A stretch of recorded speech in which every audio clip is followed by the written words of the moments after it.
nous avons ici donc deux ateliers. Nous avons le comité en charge des affaires administratives et juridiques qui traite des questions de notre organisation en matière de tests et en matière donc de suivi de la carrière donc des agents portuaires. Et donc la GPEC est un élément crucial pour mettre la personne qu'il faut à la place qu'il faut et définir donc le parcours de certains agents qui rentrent dans une organisation pour savoir où il va terminer, et c'est un élément de motivation et c'est assez crucial. Nous avons aussi, dans le cadre de notre adhésion, de l'adhésion à notre organisation, un certain nombre de documents juridiques que nous sommes en train de reformater de telle manière à ce que toute autre adhésion soit en accord avec les textes réglementaires et de son pays et du pays de siège, qui est le Nigeria. Et donc, ce comité est en train de traiter donc ces questions et je pense que ça évolue bien parce que nous avons et les agents des ressources humaines dans ces comités et ceux qui sont en charge tout simplement des tests de loi, donc du juridique, qui sont dans ce comité. Et de façon collégiale, ils essaient de convenir d'un certain nombre de cadres réglementaires pour que les ports s'en approprient. Ceux qui sont en avance apportent donc une certaine indication.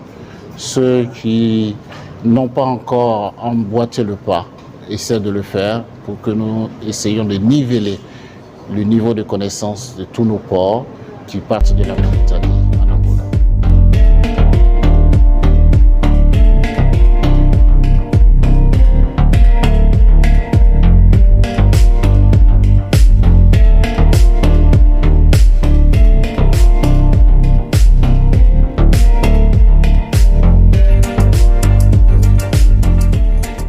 Permettez-moi d'entrer, de remercier d'abord nos hôtes, à savoir les autorités du port du Gabon, l'OPRAC, l'Office des ports et rades du Gabon, pour l'accueil et l'organisation de ces assises.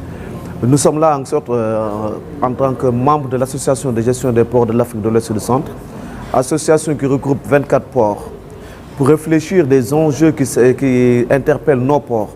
Et nous, en tant que membres du comité administratif et juridique, nous allons en sorte réfléchir sur l'accompagnement de ce port. Comment en synergie faire de telle sorte qu'il y ait cette relation sud-sud en faveur de nos ports pour qu'il y ait l'émergence de nos pays. Parce qu'il ne faut pas oublier une chose, que dans nos pays, plus de 80% ou 90% de l'économie se fait au niveau du port.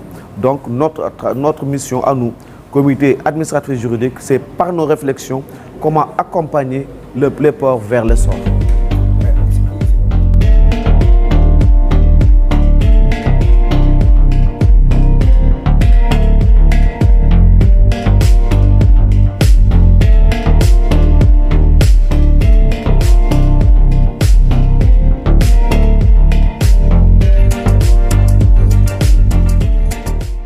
Nos ports se portent bien,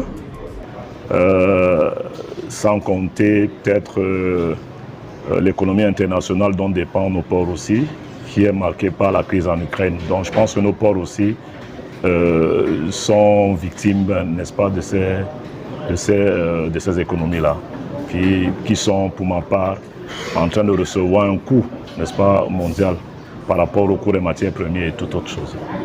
Au sortir de nos assises, le secrétaire général de l'AGPAOC nous a prescrit d'être beaucoup plus pragmatiques sur les recommandations que nous devons formuler à l'endroit de nos ports. Il va falloir que nous soyons des acteurs majeurs pour aider nos dirigeants à beaucoup plus de pragmatisme dans la prise de décisions de gestion. Donc il nous a formulé ses vœux, il nous a prescrit de nous lancer dans ces débats, de reformuler les recommandations phares pour que nos ports profitent, n'est-ce pas, de toutes les actions que nous, les acteurs membres, les délégués, allons faire, n'est-ce pas, pour amener nos ports à plus de